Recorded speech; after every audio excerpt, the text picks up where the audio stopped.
Begin with the latest developments in the Russian invasion of Ukraine. As Russian forces press further into Ukraine, deaths on both sides continue to rise, and officials are estimating more than 1 million Ukrainian refugees have fled the country.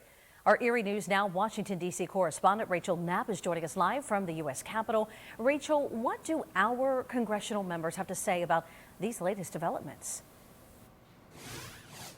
Well, Eva, they are appalled at the situation overseas, but they are also telling me that the U.S. could do more to prevent the situation from escalating even further.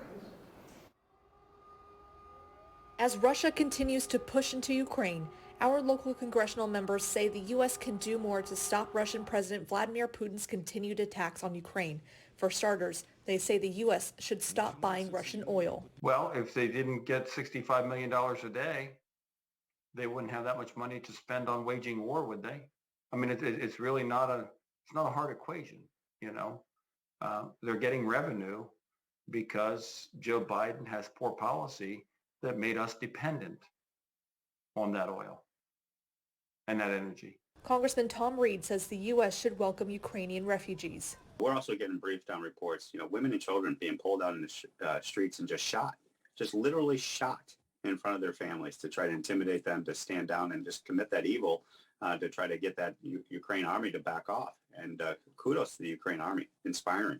The leadership of Ukraine through this is reigniting my faith in humanity to stand up for what's right. So when it comes to humanitarian aid, we should have all available resources here in America open to those individuals. Also, we need to partner with our European allies on the front line because they're going to receive the initial flux of the people coming in. They say the world, including other potential aggressors, are watching how we react. There is a global crisis taking place right now in our Western Hemisphere, in Africa. Taiwan will be the next concern, and China will be very aggressive with it.